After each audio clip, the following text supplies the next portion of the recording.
Hi, everybody. It's Bob Ost. It's Friday. It's what is it? It's September 15th. I should know it's September 15th because it's my husband's birthday. So September 15th. This is the 173rd consecutive TRU Community Gathering that I've been doing since April 17th, 2020. Started out as a community service to help people keep sane during COVID and shutdown and quarantine, whatever you want to call it. Now, 3 years later, we're talking about stuff that has to do with live theater and things other than surviving COVID. The conversations used to be about how to create in isolation, how not to go crazy in isolation, forms of creativity that we could use when live performance was not available to us.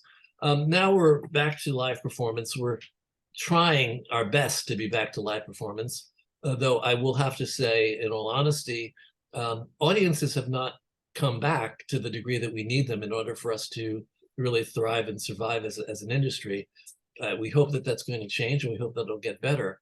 The other thing that I have to say is that, everybody thinks that like COVID's over. No, it's not. As I mentioned, I've had it 4 times.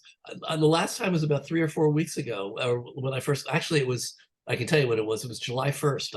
I got COVID again. So everybody be careful, and also be considerate of other people around you, and be aware of the fact that there might be people that are more vulnerable to COVID.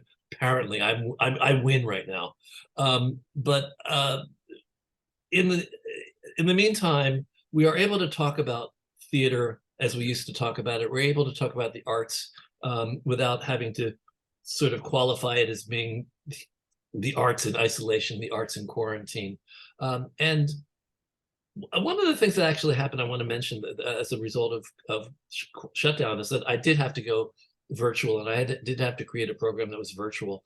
And much to my amazement, and genuinely my amazement, we started attracting people from all over the world, from Australia, UK, Singapore, Malaysia, and even as far away as San Francisco. We also have people from around the country, and we've become kind of global, which is crazy to me, but it's great that we're global. And we also now put this out on YouTube, and we put it as a podcast. So hopefully people are finding us. If you're new to us, if you're in YouTube or podcast land and you've never heard of TRU, I just want to let you know that we're an organization. It's an arts service organization that's dedicated to helping people navigate the business of the arts, specifically theater. And we also have a special place in our heart for producers. And speaking of that, I actually have a Broadway producer with me today. How's that grab you? We have somebody here today who I've known for many years now, and I consider her a friend as well. We're going to talk a little bit about producing, but we're going to talk about other things that she does as well.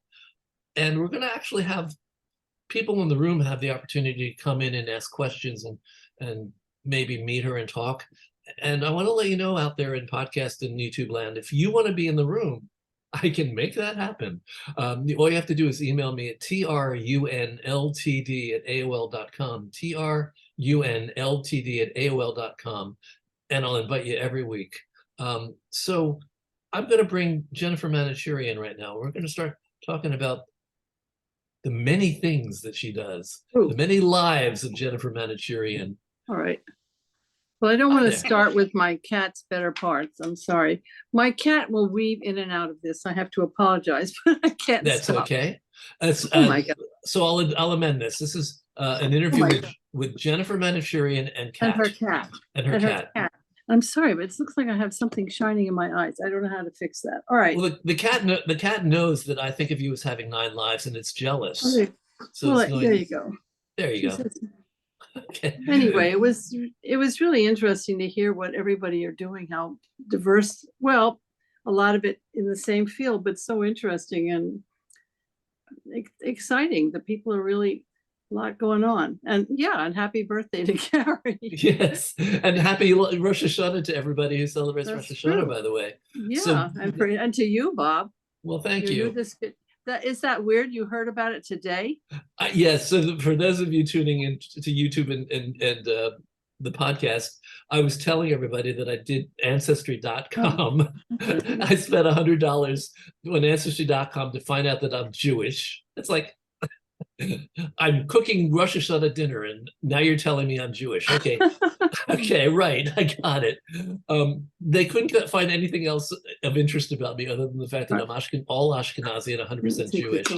Yeah, So Jennifer, welcome, Jennifer. Welcome to the TRU Community Gathering. Thank you. Thank you. I thank you for also acknowledging the people in the room. I love the community. I love the fact that I have people that actually come and join me like every week. Some of them have been here almost as much as I have. So it's amazing to me, and it's very gratifying. So let's talk about you, though. So I know that one of the reasons why you wanted to be with us today is because you've just published your first novel, and we're going to talk to that. We're going to get to that, but I want to start with you as the Jennifer Manocherian I know and love, which is the Jennifer Manocherian. Jennifer, tell us how you came to start producing. Oh my God, that'll take our whole podcast. Well, then tell me the abbreviated, because I want to get you as a writer. Yeah. I mean, it's like, I think I've been starstruck since I was a kid. I can't even give you a logical explanation, but I do know that my father one of his law partners was a man by the name of Lawrence Langner, who had formed the Theater Guild. Yes. Yes. And actually he brought my father over from England to join his firm. Otherwise I wouldn't be here today. And they produced all the old Rodgers and Hammerstein. I mean, all the really iconic musicals of the 40s, 50s. I don't even know, probably into the 60s, Oklahoma. I mean, all of them. And so, I mean, and they skirted, I mean, my parents would go to parties and maybe Richard Rodgers and all these people would be there. So I don't know. I was just starry-eyed. Plus, which one of my father's closest friends was Boris Karloff, who was Frankenstein. He used to come to our Christmases and whatever. And so anyway, I was never practical about it. I never knew how I would be in the entertainment business, what form it would take. I certainly wasn't going to be an actress. And I got married, I think, before I was born. But I got married very young and had a lot of children. And I've had a number of careers. I've had really, were you the one who mentioned that, as many careers as a cat has lives? But I went into more conventional fields, if that's what you want to call it. And then an opportunity came to me in the mid-'80s to be involved in a new music, it was actually a new musical at that time. And it was the music was done by the people who did Sesame Street. And it was based on Raggedy Ann. Well, and the music was terrific. Joe Raposo. The music was very good, but the book was not. And that wasn't going to catapult me into producing. But it just happened that through that, I heard about I had another opera. Well, I don't know if opportunity is the right word in theater. But in any event, I got involved in being a co-producer of the play by John Peelmeyer. I think in theater we call it a fix. That's correct. Yes, another fix. Like you find the sucker list. Well, I'm sorry, but in any event, I wound up. He wrote a play called Sleight of Hand, which I thought was an interesting play. It had a lot of magic in it, and the magician the magic consultant we had was Charlie Reynolds, who was kind of Mr. Magic in the theater. But he always used to say from the beginning, listen, you have a trick at the beginning of the second act that's not going to work. And I don't know what to tell you, but we decided anyway, it didn't work. There wasn't a solution. John Peelmeyer didn't pull another rabbit out of his hat. Just for the record for everybody, John Peelmeyer was the writer of the successful Agnes of God. Yes, yeah, and so at that point I had kind of burned some of my bridges because I was a family therapist and a divorce mediator, and I basically made kind of a leap, and it's not always so easy to go back to what you've been doing, and I just made a commitment to just kind of go with it and stay with it. So I wound up doing quite a lot of different things over the years. And theater, and to be honest, Lou, I don't know how many of you are involved in theater producing, but it certainly has changed over the years. I mean, it's a whole different ballgame from when I first got involved.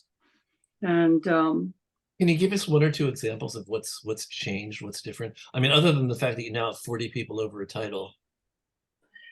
that's a big thing that's changed. Yeah. I mean, and what that in the when I first got involved, it wasn't like that at all. Even if you weren't the lead producer, you could be very involved. You went to the production meetings. You could go. You were invited in. Let's put it. You didn't have a vote, but you had a voice, and your voice could be pretty loud, and mine was pretty loud, but. But it was a great learning experience. But then I don't know at what point it changed. It changed over the years, but I think the biggest change was 9/11, when the whole, but prior to that, people would plan their trip to New York City for like 10 months in advance or something. Advanced sales just kind of went way downhill. And the whole business of trying to get any kind of an advance, they had to be, everything became about offering deals all the time. And anyway, as it changed more and it became harder and harder to produce and to raise the money for producing, more and more people got involved. And so it became less and less a personal experience. I mean, at this point, it's pretty cut and dried. I don't know how many of you may be on this same kind of list, but you'll get there's a producer that you've been working with, you'll get a list, you'll get an email. It's not like you get the script and you read it and you talk to people. It's none of that anymore, at least not for me. You'll get oh my God, I'm sorry. Another cat just arrived. George, please, nobody needs to see this. Whoop. You'll get an email. This is opening and such and such. These are this is the budgets and everything. Well, they may give you the script. For this amount of money, you can come in at this amount, that. It's just really become very cut and dried.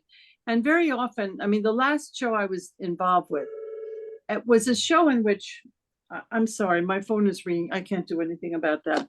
Okay. You can take a moment to. There you did. You did. No. I mean, the last show I was involved with, there was. I mean, there weren't even meetings. You weren't even invited to meeting. I mean, it's you don't even get. You're invited. You're invited to the opening night, which is supposed to be such a thrill, and the opening night party. You get a couple of tickets to the opening night. You are invited maybe to the advertising meeting the day after, where you'll look at the reviews and there'll be 50 people in the room, and maybe, just maybe, every depending upon what level has been raised or put in, you'll be able to come to some meetings. But meetings can often be where you go to a meeting. I mean, am I talking too much about this? I don't know if it's of interest to people. No, not at all, because we're a producers organization. So I have a primary goal of teaching people about producing. There are a lot of writers in the room. So I want the writers to be listening to this carefully, because I want them. Part of my goal has always been to help artists understand the business and to try to demystify what a producer does. So I think this is good. I mean, you cannot say I am a producer, and if you're 50 people in the room, 50 people may have a different job description, because it's very different for different people at different levels. But it's, or maybe not 50, but it's just not. I mean, basically, another show that was almost the last show I was involved with, it had a couple of stars in it, and it had a lot of people put money in it based on that. And there was, when I went to the first meeting they had, which was the advertising meeting, and there were a lot of people around that table that were very experienced and had quite a lot to offer, because they all felt that this was probably going to make some money. And so there were a lot of people who had gotten involved. And they had the lead producing team had no interest in hearing what anybody had to say. Basically, they handed out the, handouts. I mean, we all can read. We were given handouts of the advertising initiatives, handouts of the PR that was being done. If you weren't there at 12 o'clock, nobody cared. And if you did not come in, if you weren't in the city, if you weren't in the room, you couldn't come in by phone. And that was the meeting. Then they didn't have any other meetings for a while. And then finally, I had asked about whether there was going to be a replacement of one of the people. And finally, they put together another meeting. It lasted, for all these people, it lasted 15 minutes. So, it's, to me, that I don't know how everybody else feels, but to me, it was a turnoff. Well, one of the things we do in our producer workshops is we try to train people in the idea of handling their investors a little bit more graciously. We stress that in our teachings. Well, it's pretty foolish not to, because they're your bread and butter. I mean, absolutely. So we have a lot of conversations about that. I don't understand it. I mean, it's just not smart. Maintaining your investor pool is like a huge part of being a producer, being an effective producer. Yeah.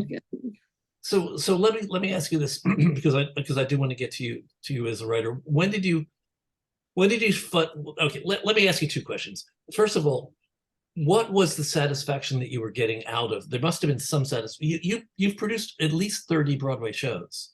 You've been on at least 30 Broadway shows. So you kept coming back to it. I talked to it sarcastically as being the fix, going back for the fix. What was the gratification? What was the satisfaction? Oh, it's a good question. I had walked away from a profession. I had gotten my degrees and so forth, and I felt like I liked being engaged in it. I had formed somewhat of a community. I was never a lead player. I just wasn't.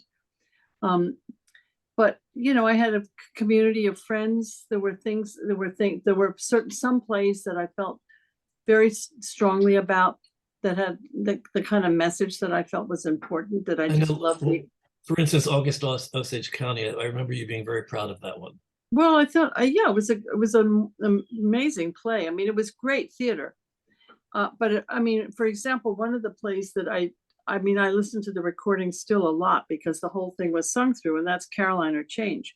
I loved that play. And I just felt it was so poignant. I don't know. It really did something to me. I would cry every time I saw it. So many of it was, obviously I was also trying to figure out what's going to make some money. As I got more and more into it, I got, more and more kind of savvy about what was potentially a good investment. I mean, there could be a play that I thought would be really fantastic, but it had a budget of like $20 million. And the kind of running budget where it looked like, unless it's a mega hit with a musical, the chances of seeing your money back is not very great. So, I like being in a business. I like the friends that I made.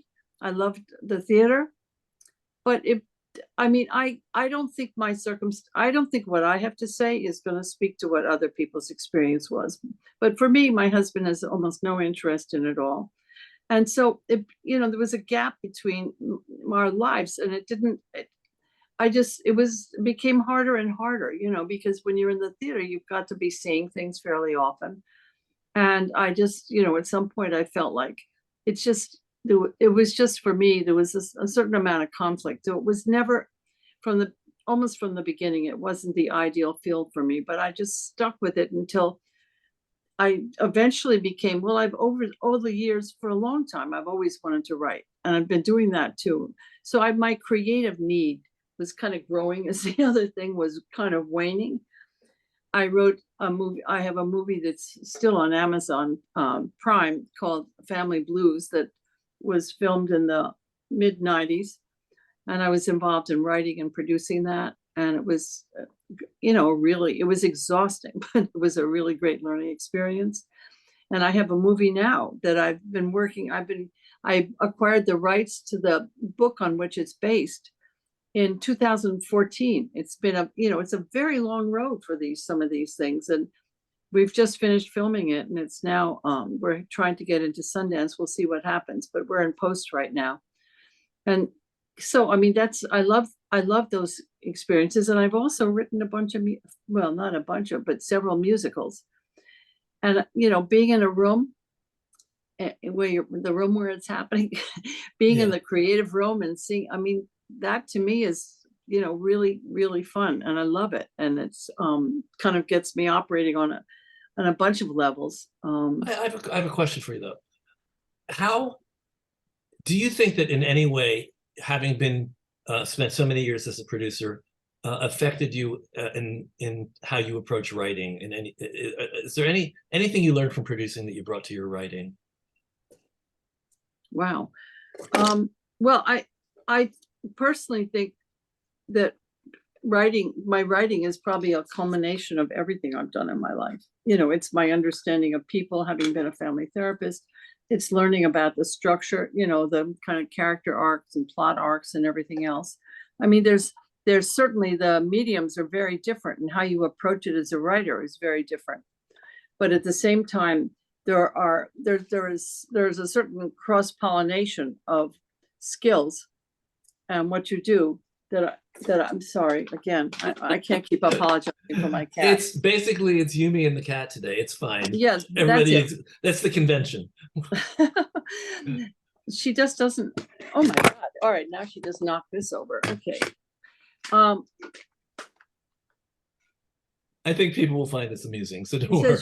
You can't move a video. I don't know what I've just done, but we see you now. I think that there's definitely overlap. There's nothing I do now that I don't think doesn't have overlap. Well, for instance, when you're writing a play, I mean, when you're writing there's a difference between approaching a screenplay and a play. And actually, totally. I also know that you teach screenplay writing for right, privately. Beginners. Yeah.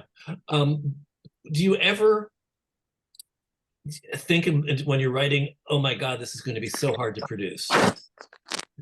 Oh, of course I do. I mean, that's actually at the heart of what your question is, because if somebody wants to write something I remember I had a student who wanted to write something that took place in Russia in the 1800s or something. And all I could think about was, are you kidding? Do you know what that would cost? I mean, you think of the number of characters, you think of the number of settings. Of course, to some extent, it definitely impacts how I think about things. That's the pragmatic side of it.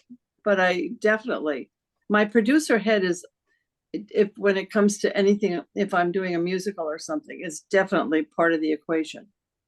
Well, I think that's good. I mean, to everybody in the writers in the room, we never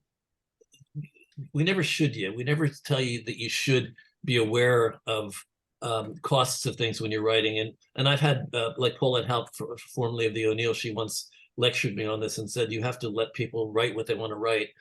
What we're talking about really is just being aware of things so that you are increasing the likelihood of being produced. Well, that's exactly the point. If people are really serious about their writing, I think it's only you do them a disservice by not letting them know something would be very, very hard to get produced. Right, and we have this conversation with people a lot. We're not in the business of creating the maximum of 6 character shows. No, we're just saying this is what's producible in today's market. Well, Bob, I'll give you an example. And during COVID, everybody was kind of trying to come up with. It became very difficult. Theater doesn't work very well as a Zoom, but it was kind of the only option there was.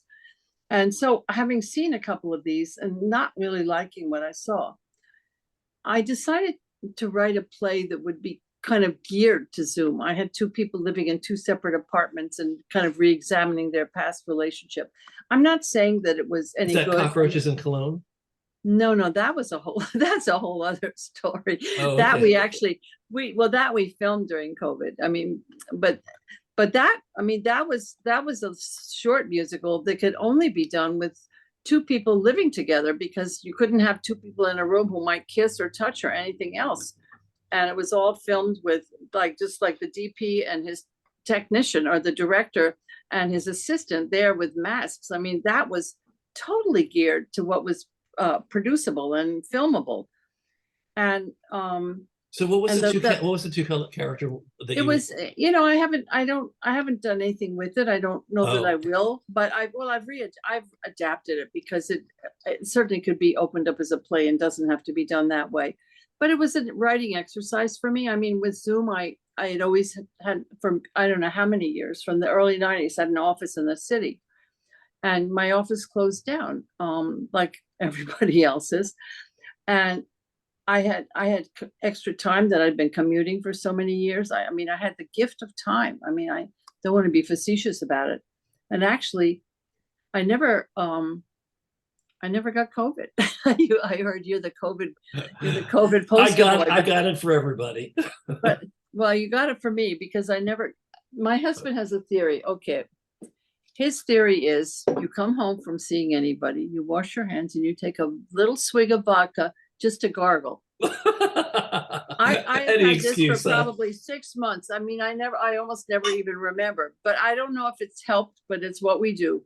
And neither one of us has gotten COVID. But in any event, I was trying to figure out what to do. And then ultimately, have we lost everybody? No. No. I don't know if I'm boring everybody, but ultimately I started focusing on this book I'm doing. And that's really the bulk of how I used my time during COVID. Well, I want to turn to that in a second. I want to go back a little bit because I want you to talk to my writers in the room about just a little bit, some of the differences between writing a play and writing a screenplay. Of course. And what are some of the tips that you give people who come to you for coaching on screenplay writing? Well, listen, I tell them that their best friend is the camera. The camera, sorry, I just got to hold this. The camera does so much work for you. I mean, each medium is so different.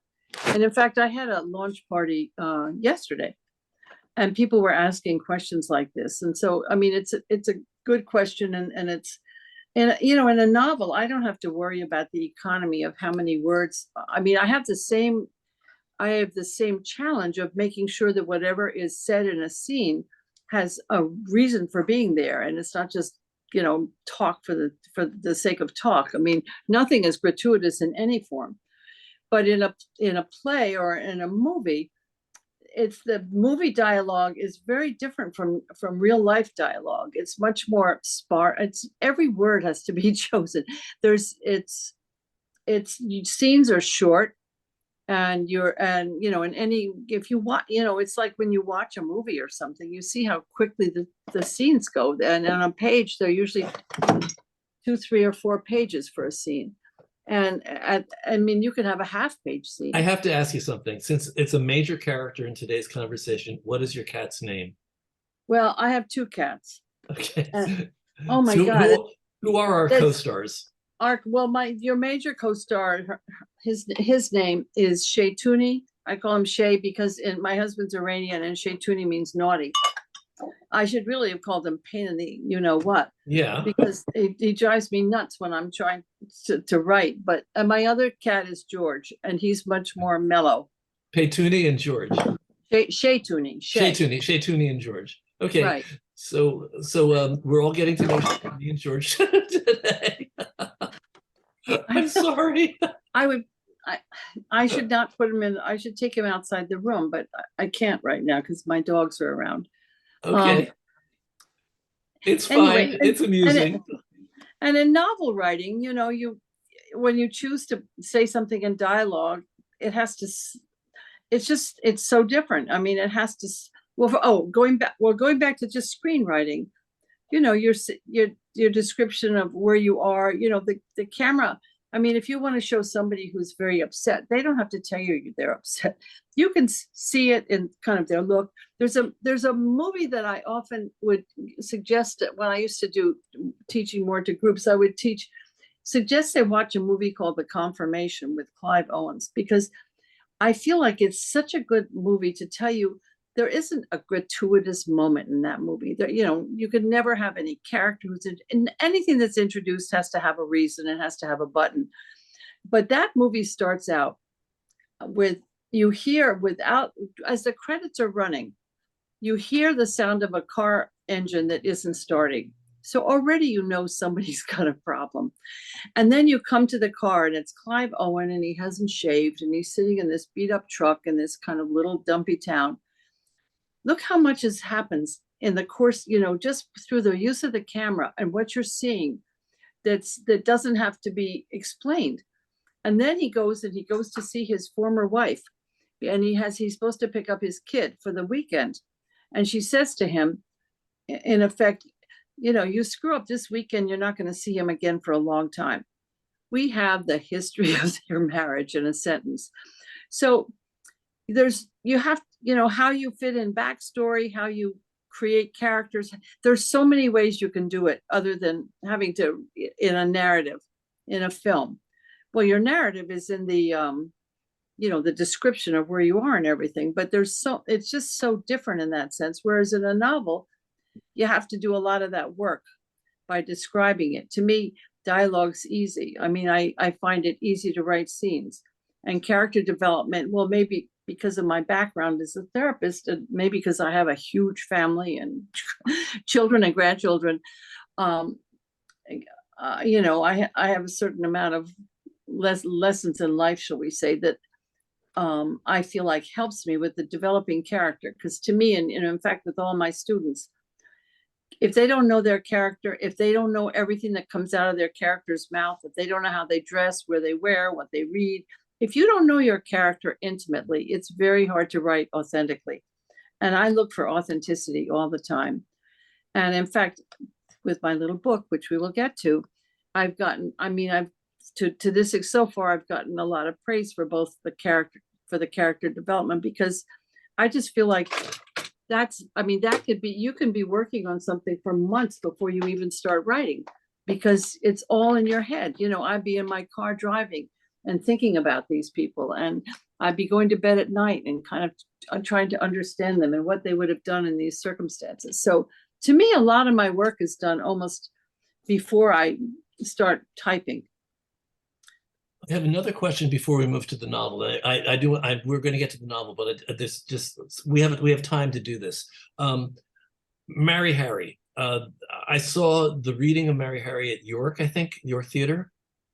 Well, I don't know if you saw the reading. Or the production was a production. Yeah, we did a little musical. Yeah, it was a production there, and then it was filmed by my pal Tom Pullum. You worked with Tom and streaming. Oh, Tom is great. He's the best. So tell us a little bit about that. Tell us about Mary Harry, the evolution of Mary Harry, how it came to be done at the York, and how. Was it just COVID that prompted you to create it for streaming? No, it wasn't. Okay. No, and it's actually it's about. Tom also works with Stacia, who's Stacia Fernandez. Yes. Yeah, they're terrific, and it's very, I don't know. We don't have my composers. Dan Martin's the composer, and Michael Biello is the lyricist, and it's not like we're household names, any of us. And it's not like what we've done has got, huge stars. So it's to get what you do out into the world, into regional world, it's tough. At least that was our journey. We tried so many ways to get it out, and we just were not successful. We had a production in Broadway, New Jersey. At that time, we had a different director, Kent Nicholson. And then when we moved on to the York, Kent wasn't available. We started working with Bill Castellino, who's now part of our writing team. Both of them. I know Kent from Playwrights Horizons. He used to be the literary manager. Yeah. I mean, they were both great and both different. And when working with Bill Castellino, I mean, he works so much. In the room. I mean, he can turn your play upside down in the room. And when you're in your rehearsal, you don't have a lot of time. So now we've gotten smart. We work with Bill. We're working on another musical, and Bill's part of our group. So that he gives us feedback. So if we ever get to real rehearsals, we won't have that much to discover at that point. But after having those two productions, it can be. Wait, we were at NEMT, which is no longer in existence. yeah, then we did Broadway, then we did the York Theater production. And then we just, it's very hard to put so much time and effort into something and just to have it be gone. So we made a decision to film it for streaming. I don't know. I don't remember, frankly, what motivated it. I mean, that's what motivated, but I can't remember where I first heard about that process. I know that Paul Gordon, who's done a lot of things with them, and I know Paul because I was a producer on Jane Eyre, the musical, and we've kind of stayed in touch over the years, and I know they had a good experience. Yeah, Paul was the writer, for those of you who remember, of Estella Scrooge, which streaming musicals did, and we used it as a Christmas party 2 years ago. Yeah, he's done a bunch of things, and Paul's an amazing composer. I mean, he's done. I mean, and he also will do the book. He'll do the whole thing. In any event, we made a decision to stream it because that way it would have, at least it would live on in that form. So, and it was actually, it was a very, very good experience.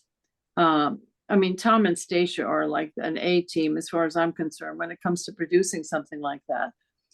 And we my question to you would be, were there any adjustments that you had to make or any rethinking that you had to do? Oh, sure. Well, we wanted it to be something where people who had regional theaters might look at it and still see the potential of it being a musical in a theater. So we didn't want to open it up too much, but we did make creative decisions. And a lot of it was also based on the space. We were in a space in Union Square, and it was like, I'm sorry, just 1 second. I don't want to choke and die on this program. That's okay.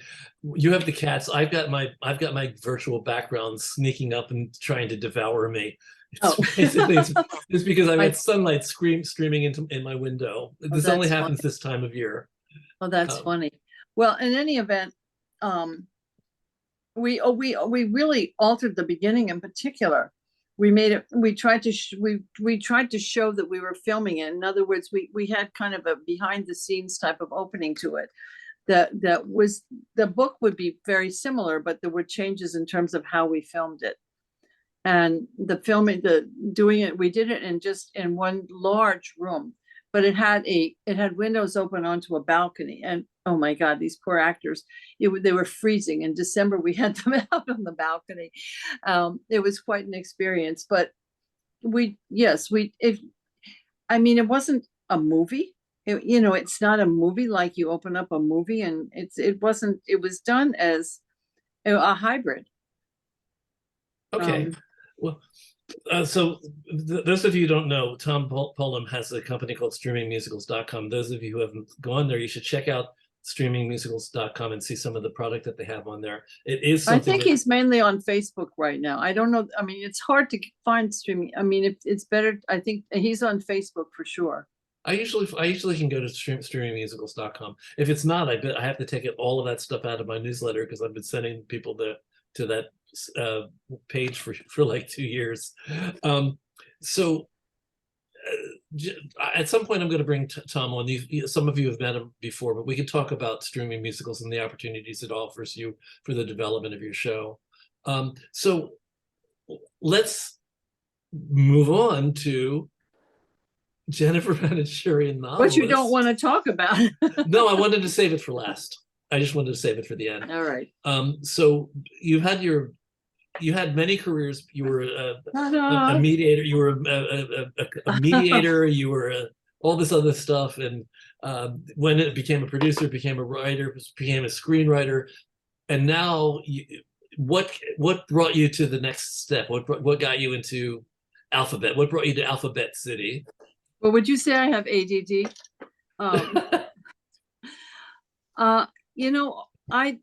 I don't know, maybe it's a flaw. I can't help, but different things interest me at different times. And so I dabble in different things, and I've always liked to write, but I have a friend who's a writer. I mean, now I'm part of that writing community. It's been wonderful.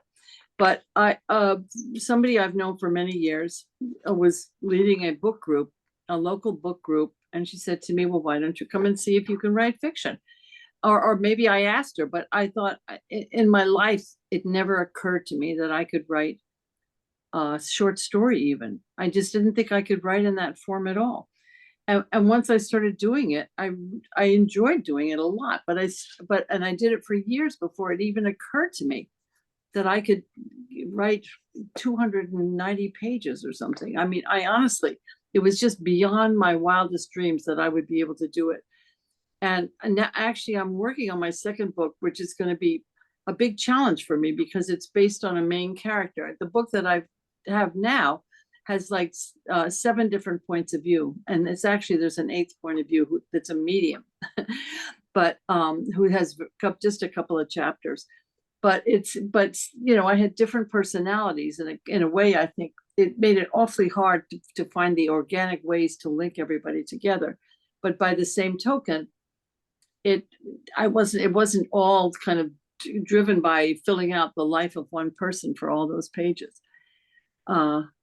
And it just started with a writing prompt. I mean, I loved the class, I loved the group. I mean, it was 2 hours every 2 weeks. I mean, it wasn't like it was taking up my life, but it turned out to be really fun. And you get these writing prompts and you never know where you're going to go with a writing prompt. In fact, my favorite character, who's the one I'm basing the next book on, was to write something about a very unpleasant character, which can be very hard because we all want to be like, you know, it's hard to write about somebody who's really unlikable. And that was so much fun. But by the same token, if you're writing a book, you have to ultimately give that person, you know, a little bit of humanity, which I think I managed to do. But so it was just something that was a process in and of itself. It wasn't like I started doing it with the intention of writing a novel. But what happened with COVID is all that time opened up. And so it was an opportunity to really challenge myself. And it was a real challenge. I mean, I don't know how many of you who are particularly who are screenwriters or playwriters, you know, you're not writing a narrative, you know, for 200, the minimum is like 220 pages, I guess, like 60,000 words. I mean, it's challenging because I'm actually terrified of writing a screenplay, to be honest with you. I took the plays when I was like 8 years old. I was reading plays before I was reading books. So I don't know, I have no idea why. So that's always been, it's come naturally to me. I'm sorry, Bob, what did you read when you were 8? What play did you read? One of the first one was Bell, Book and Candle by John Van Druten. Oh, I have a story about that. When I first got involved in producing, my producing partner, Suzanne Davidson, we thought about making a musical out of it. And we brought in Julie Taymor to do it. And at that time, which was before Julie Taymor. I'll buy tickets. Well, she had done Greenbird. Or what was Oh, that? yeah. It was called The Green Bird, yeah. Yeah, and then we had the writer, and I apologize, I don't remember his name, but he did something like Quiches Are Not For Me. What was the book title about? Anyway, we had a book Real writer. Men Don't Eat Quiche. Men don't eat quiche. Exactly. So we met with him, and he was lovely. And then we met with Julie Taymor. And at that time, and this was in the 80s, it was long before, well, I don't know what it cost her to do the other stuff, but she wanted like $100,000. And so that was the end of that. Oh, dear. Project. But anyway, that's an interesting choice for a kid. It sounds like a title that a kid would think, oh my God, this will be fun to read. Bell, Book and Candle. Yeah. That was. But I should also tell you that when I was 4 and 5 years old, my mother used to sit on the living room sofa with me and my brother, and we would read Shakespeare. Oh, that's amazing. Well, yeah. No wonder you do what you do. Yeah, I guess so. But the choice of plays was very mysterious to me. One of them was Midsummer Night's Dream, which made perfect sense, but the other was Macbeth. Well, I'm sure it went right over your head. It was like, I wouldn't worry about it. I didn't understand what language it was written in. It's like, what? What is this? Uh-huh. But I'm actually, I mean, now that I've gotten involved with this type of writing, by the way, it's out on, I have to say it's out online on different sites. It's called Alpha Bette, Bette, Alpha Bette. I think I have a great cover. And actually, I do have to thank my theater experience for knowing how important a good title and a good jacket are. Because the way you're going to sell yourself with the first impression, I mean, I've gotten nothing but positive comments on my cover. They may not like my book, but they like my cover. And to be honest with you, so far, I mean, I'm waiting for the crash. I've gotten really good reviews so far. I mean, it's just, I know once I get one negative one, it's going to, thank you, RK. Once I get a negative cover, review, I'm going to forget any of the positive ones, but so far it's been a good ride. It's on NetGalley, it's on Goodreads. So people can get a copy of it. You can stream it for they have giveaways for the Kindle version. Do you have any anything you can put in the chat so that people have like a URL or someplace they can go to look for it? Well, it's on Amazon.com. Well, okay. And I tell you what, I have my website is, I guess I should put it in the chat. It's jennifermanocherian.net, just one name. And I have there the book. I have all different things there, and I've asked them. They're supposed to put up the ticket that it's for sale online, but I don't think that's been put in yet. I mean, everything's just happening this week. It's all kind of just happening. But well, just so you know, Joel Adlin is in the room. Says he's enjoying the book, halfway through it, and looking forward to see how it all comes together. Here's a picture. No, wait a minute. I got it on Amazon. And what made you decide how did you know to buy it? Well, Bob announced that you were coming, and it's like, oh my you God. wrote a book, and I thought, well, I should read this. And I'm halfway through it, and I'm enjoying it. And let me put it like this. I am looking forward to see how it all comes together, because at the halfway point, that's all I'll say, Oh, that's so nice. Thank you so much. I tell you, I feel like I have to tell you something that Doug Cohen said to me today, because he has a book that just came out too. You must know Doug, right? Doug Cohen, the composer. Yeah. I was just talking about him two nights ago with one of his collaborators, Cheryl Davis. So we've been emailing back and forth because he just had a book too. And my opening paragraph, I said, that's going to either people are going to want to read it or they're going to stop reading it with my opening paragraph. And I'll have to say what it is, having said that, so I can say the line he said to me. The opening paragraph is, Bette was woken by her bowels. Now, I mean, and what his comment was, you had me at bowels. Ever to each his own, huh? That's my favorite quote. But I mean, well, RK quotes insightful and empathic. Well, that's on Alpha Bette is an exquisite book. Well, that's because one of the people who reviewed it for me, who's a writer, she's written many books. Lists, I can never say her last name right. Wiehl. I mean, if it's German, it's Wheel. If it's not, it's Weil. I've had some very generous people helping me with this, but I have to. Maybe somebody can put on the chat for me my website, because I can't write and talk to you. It's jennifermanocherian.net. So Ross or Jay, can you do that for her? There you go. Thank you. Thanks, RK. He did it. Oh, Larry did it. RK did it. Everybody's jumping. All right, thank you. So I wanted to say to the room that we've talked about a lot with Jennifer. I mean, even the fact that she was one of the things I like about her is the fact that she was a mediator. So she's been the perfect person for some of the workshops that we do, because a lot of it has to do with mediation. But I mean, she's been a producer, she's been a writer, she's been a screenwriter, and now she's a novelist. Well, when you're a mother, you're probably all those things. I mean, I've had to be a mediator in my family. I'm still working hard. Let's see. So I just want to ask everybody, do you have any comments or any questions that you have? Oh, I'd love that. So let's get you guys involved. Start engaging, guys. You can also, okay, John Ewing, you came into the room, so you must have something you want to say. Yes, sir. I would like to ask her, why does she think many of the Broadway producers tend to take some of the co-producers as well as the investors for granted? Well, I will qualify that. by saying some of my experience was that not everybody does that, and maybe I'm just I can tell you why. I don't want to generalize. They did it, John. They did it because they didn't take any of the TRU courses.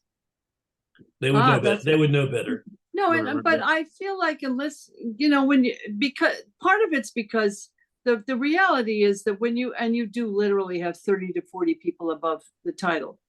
And so the reality is it's very unmanageable when so many people have so many opinions and so many thoughts.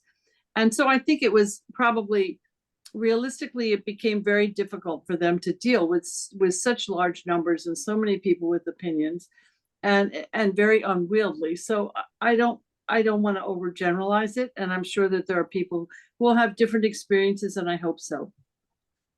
But I think that the lesson for all of us to learn is that you don't take your investors or your associate producers for granted. Treat everybody well, because you want them to come back. Yeah, totally. Particularly, oh my God, it's very hard to mount a show these days. Yeah. Anybody want to raise a virtual hand, or just Ross? Has anybody asked a question with in the chat anywhere? I'm looking.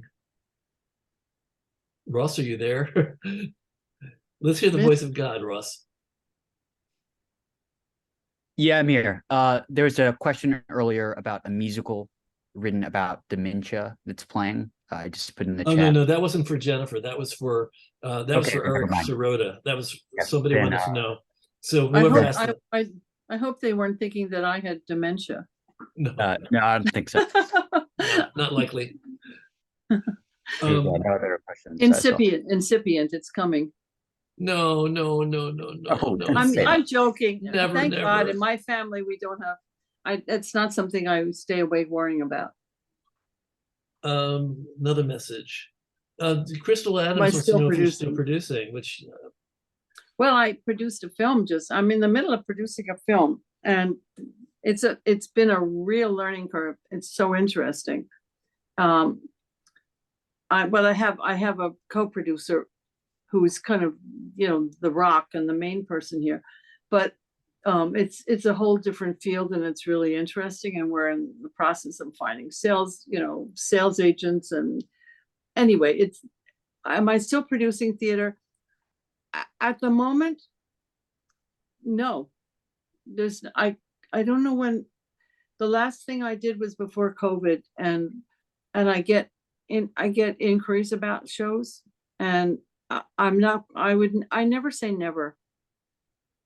Or when I say never, nobody should take me seriously, because I can change my mind. I'm Libra. I can change my mind, and I'm blonde, or at least I was, and I will be more blonde on Monday. So I can change my mind. Let me ask you a question. Have you ever lead produced anything? Because I know you've been on producing teams. Yes. So talk about lead producing a little bit so people know the difference. Well, now we're going way back. There's three things that I have done where I feel like I've been, well, I had mentioned the thing I did in like 2015, although that took a couple of years to happen, but where I was lead producing this dance show with Chris Catelli, with Steve Flaherty as the composer, and well, unfortunately, several of them are dead now, but Terrence McNally, Carrie Fisher, Nilu Cruz, Lynn Nottage. We had this amazing array of writers who were writing these dance pieces for us, and we developed that piece. And I was like, that was my baby. And we had an unfortunate experience with that where we went to the Old Globe Theater in San Diego, and we did really, the audiences loved it, and the local reviews were great, and there was a variety reviewer there.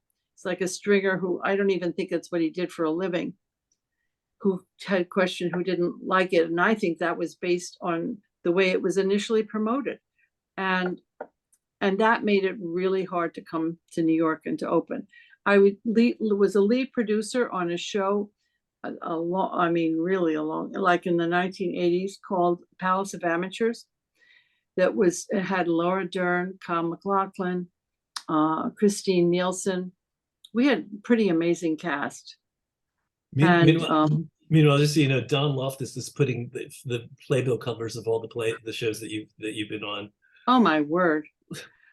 So Well, Norman Conquests. I love that play. Bloody Andrew Jackson, Meteor Shower. That was more recent. Yeah. Lifespan of a Fact. That's one of the most recent, wasn't it? Yeah. Yeah. That was an interesting play. Yeah, that's another good question to ask you. What attracts you to the piece that you decide to become involved with? What is it that makes you want to do something? Well, I mean, I'm not the kind of person who I never had the kind of clout where agents call me, and say, "Oh, listen, I have this new play by major playwright. Would you be interested?" So a lot of it, opportunities would come to me, but they were, part of it was because in the beginning, part of it was because I just wanted to keep my hand in the game, and I wasn't nearly as careful or discriminating as I was as I got more involved and learned more about it and lost some people's money and hated doing that. It was a learning. I jumped in, I wouldn't recommend what I did to anybody because I didn't have the kind of background in what was involved with producing. I didn't even know I didn't know the difference between a company manager or a general manager. I really went in very, very insufficiently prepared for what we need to put you in our program. And well, I've come a long way over those years, Bob. And so as I became more experienced, if I felt something I would always want to read a play. I mean, although some of the things that were kind of funny, like for example, when they came, I think it was the producers. With the producers, I don't remember what it was, but you had to. I told somebody, "Oh my God, this guy, it's amazing. He hasn't murdered me." I said, "Have you heard the music? Have you, it's a great idea, but I would want to hear the music before I would put the kind of money that you had to put in to be a real investor." And so, as we know, the story of the producers, it didn't really matter. And the same thing was true of, oh my God. It'll come to me. I'm forgetting. No, the Mormon, Book of Mormon. In order to get involved with Book of Mormon, I mean, that was unbelievable. They wanted you, and maybe, look, my memory isn't the greatest, so maybe I misunderstand or misrepresenting what happened, but my memory at all was that you were not allowed to hear the music or read the book. You had to, on faith, commit to raising $1 million to be a producer. I mean, certainly the things that attract me or something that I feel has the potential to either, I mean, if Hugh Jackman's in it, it doesn't almost matter, but you have to, I have to like the script. I always have to read the script. I have to get a sense of if I listen to the music and I don't like it, I don't go much further. I have to believe in and if then I have to believe it's marketable. I mean, I can think it's incredible, but if I don't think it's going to be successful, I'm not interested. So I look at the different budgets. I never take the budgets that I am given at face value. I do my own math on it, figuring out, how many tickets will have to be discounted and how many days a week, right, etc. So I'm very, it just, the more I knew about it, the more I changed how I would get involved in something. And then nobody do something just out of pure knowing whatever happens, something like Caroline or Change. I just felt like I want to see this have a very long life. I'm glad you said that, because that's one of the things I tell people is that sometimes people become involved in shows that they don't necessarily think are going to be successful, but they feel that they're important and people need to see them. Yeah. I remember Margot Lyon had a conversation with us once about Angels in America. She got involved in that because she thought it had to be out there, it had to be seen, and she wasn't expecting anybody to sit through 2 4-hour versions of a show. Yeah. But you also have to, then you have to really vet your investors. I mean, I remember in the first show I ever did, there was somebody I knew who didn't really have much money, but she was dying to, she had just gotten the money that somebody had left to her, and she decided to put it in the show. And I kept saying, don't do it. Please don't do it. But she insisted, and she lost her money. You know, I think you have to really, you have to, I think you have to be so honest with your investors. I just don't believe in overhyping something. I mean, I remember with one show I did where the people were told if they invested in it, it's like, you know, guarantee you're going to, I mean, I just, that's, I'm very, I mean, I'm pretty honest about what I do, and I could never do that, which obviously made it harder to raise money. To anybody, if anybody ever tells you that the show is a sure thing and they should put money in it because you're going to make money, run. Just no, run. you have to. No, you put you invest in theater because you believe in you believe in theater, and you love the kind of the glamour of it. Everybody thinks it's so glamorous. Well, that was knocked out of me pretty quickly.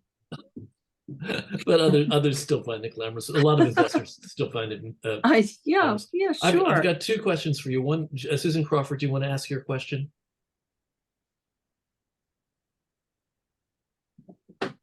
I'm getting there. Yes, thank you.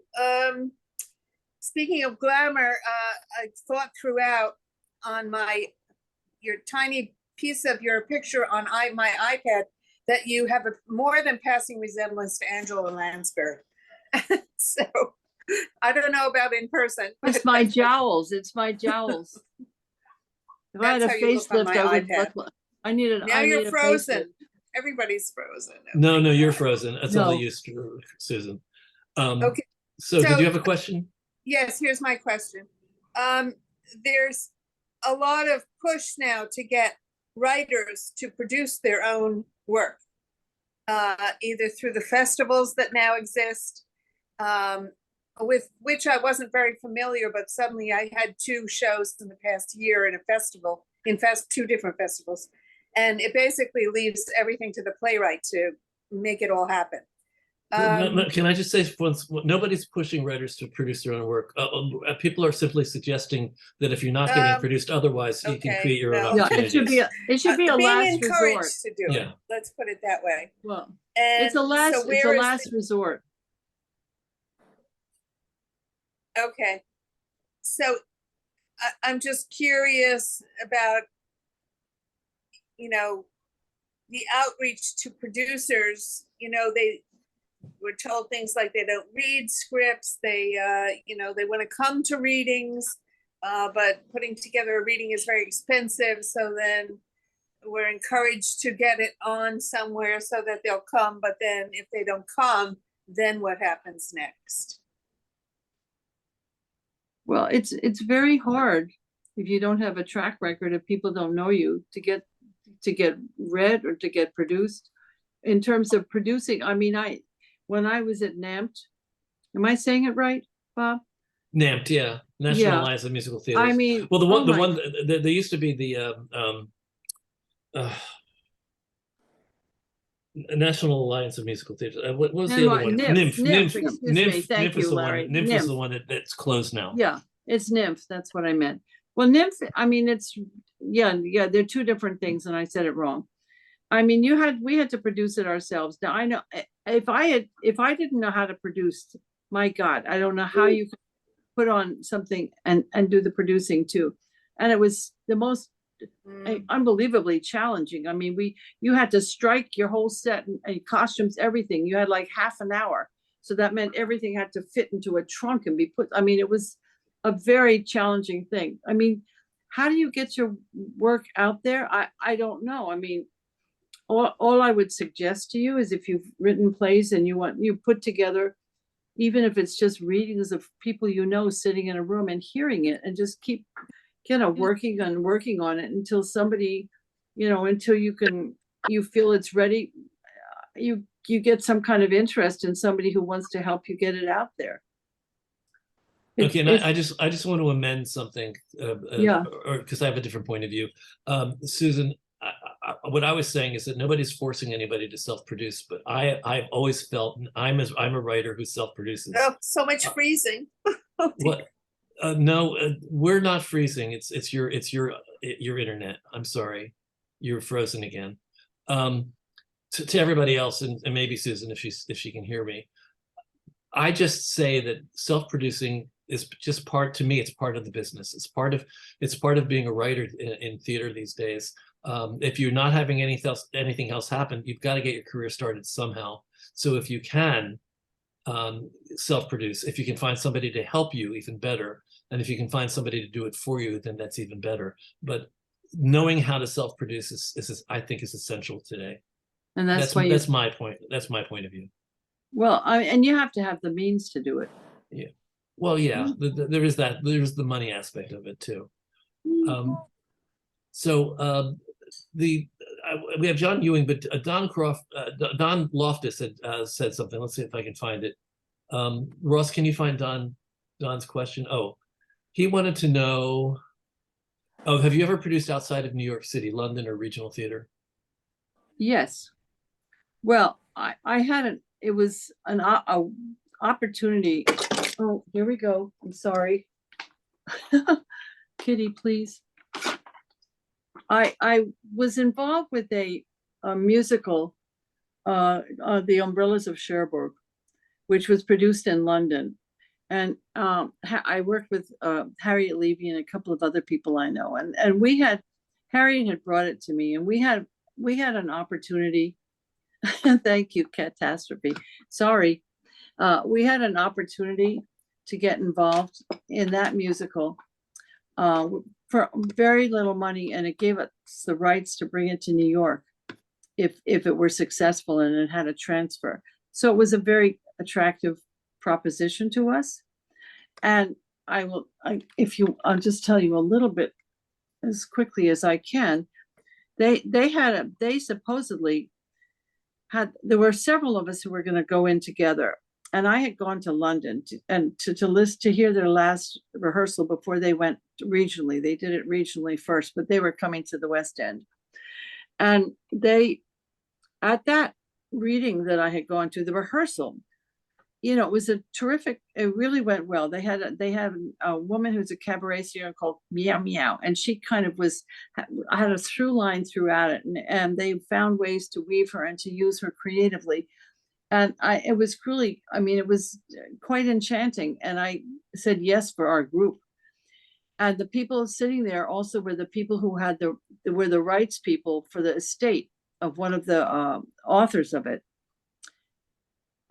And then the next thing we knew, when they went to Leicester, they were told that they had rescinded the right to do it, and to use Meow Meow in that manner, and they had to completely reconceive how that would be used in this show. And when I went to London to see the opening of it, I went to a preview of it, and it's like my heart sunk when I saw it.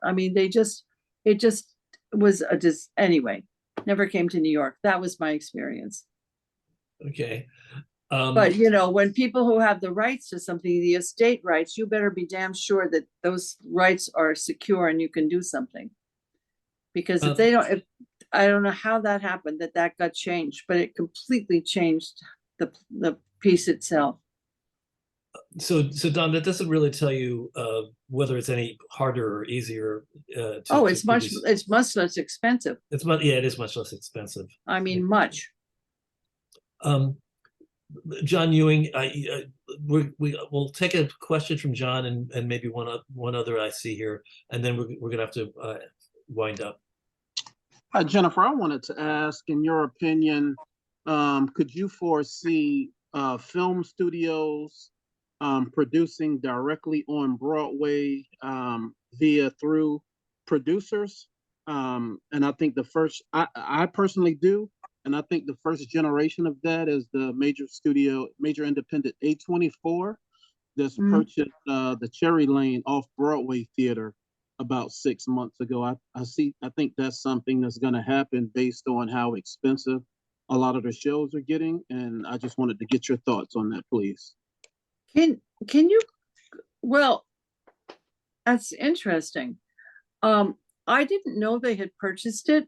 Do you know if they have purchased it for the purpose of, do you know their purpose in producing it, what they're thinking about? Are they going to continue using the building as a theater? And Yes, I think so. So they're thinking of producing, they're thinking of filming plays that get produced there?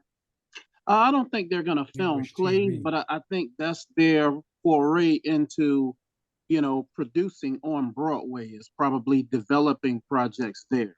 And that's Well, just listen, Disney hasn't done so bad. right. They go the other way though. They start with the film and then go into theater. Yeah. Mhm. I mean, but crossing over between film and theater is basically a long respected tradition at this point. yeah, I mean, but I think what John is saying is that he wants to know if you see the possibility that some studios will have enough interest in theater that they will develop pieces through theater that they will eventually film. I don't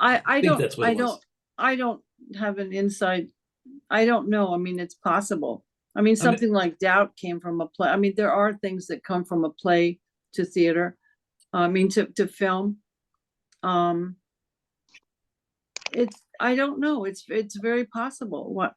I'm sorry. I don't have an inside answer to that question, but it's an interesting question. Ross, have I missed anybody?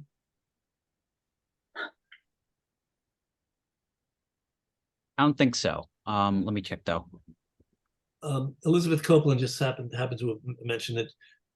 Glamour, but with theater, we invested in Parade, and I'm very proud of that investment because of the theme. But glamour didn't cross my mind. No, that's like Carolina Change. It's a play you invest in because you really believe in it. I mean, but there are people who find going to opening nights and all of those things. That's the glamour I'm talking about. Maybe glamour's not the right word. It's okay. No, we say the same thing in TRU. A Yeah, lot of people excitement to it, but if you invested in Parade, that's kind of you do it from through the heart. But Elizabeth confesses that opening night was cool. Oh, So, okay, all right. What I always say is that there's a cool factor. Theater has a cool factor. A lot of people that are not involved in theater, who have money that they could invest, think that it's a cool thing to do. Absolutely. It's a more interesting investment than making a dry investment in stock market or something. Well, yeah, I mean, it's not, it's an investment in losing your money. I mean, you need a tax write-off. But also it's more exciting for a lot of people. Yeah, but that's what they have to believe. That's what they have to feel to become an investor. Well, because it's Rosh Hashanah and because I have to cook dinner, I'm going to thank you. I'm going to thank you, Jennifer, for being with us. I want to thank everybody in the room for all of those who thank you for listening, everybody. And I'm also going to encourage everybody to buy Alpha Bette. Look for Alpha Bette. I mean, you can also always Google the title. I'm sure you'll find many ways of acquiring it. I know several people in the room have already ordered it during our conversation. So nice. Oh, thank you. And I'm going to go back into speaker view land and thank everybody for being here with me today. Thank you out there in YouTube and podcast land for joining us. I'm glad that you discovered TRU. I hope that you'll stay with us. I hope you'll come back. I hope that you'll maybe even email me at trunltd@aol.com, trunltd@aol.com, and I'll invite you every week. I have a whole lineup of people coming in the next 2 months that should be pretty interesting. At least some of them are going to be of interest to you. So keep an eye on our website. Go to truonline.org, truonline.org, and follow what we're doing. And also, even though we do this as a community service, because that's how it started in 2020, because of COVID, we have bills. We need something to run on. So if you want to give us a donation, don't let me stop you. Donations can be given. Just go to TRU Online, TRU Donate. I'm sorry, TRU Donate, trudonate.com, trudonate.com. That's the fancy little special URL we have that'll take you to our donation page. And support us and come back In the weeks to come, we're going to have Sherry Eaker and Sydney Meyer. We're going to talk about using cabaret as a developmental step for your new show. I've got producers Larry Rogoski and Sue Gilad coming. Are going to talk about producing partnerships and the pitfalls and pluses of being in a partnership. All sorts of interesting people coming on. If you have somebody interesting, or if you're interesting and you think that you'd make an interesting guest, email me. Again, it's trunltd@aol.com, and let me know who you are and what you want to talk about. And thank you. Bob, can I say one last thing? Yeah, sure. If I misrepresented anything about theater, it's like my disclaimer. It's only my views. Okay. I don't speak for anybody but myself. Well, that's okay, and we'll be. That's fine. Thank you, Jennifer. Okay, thank you, and Happy New Year, everybody. Yeah, Lashana Tova, everybody. Those of you who are Tova. Jewish, and even those of you who are not Jewish, it wouldn't hurt to have a year filled with joy and good things for all of us. Certainly, let's hope that it's a little bit more joyous than the years have been lately. Everybody can come into the room now. We're finished. I'm gonna cut where I cut. I'm gonna say one more thing. Yeah, because everybody's gonna still be here. They're gonna come in the room. All right. Well, I'm gonna say something. I'm on the board of 2 nonprofits, and one of them is called 18byvote.org. If anybody knows of any young people or any people who are really care and are passionate about getting people to vote and joining our democracy, get back to me, because we're looking for board people, and we're also looking to, I just feel it kills me what's going on in this country, and Me I too. have grandchildren I'll be leaving, and I want to make sure the world is a better place. So it's nonpartisan, but we need people to register and to care.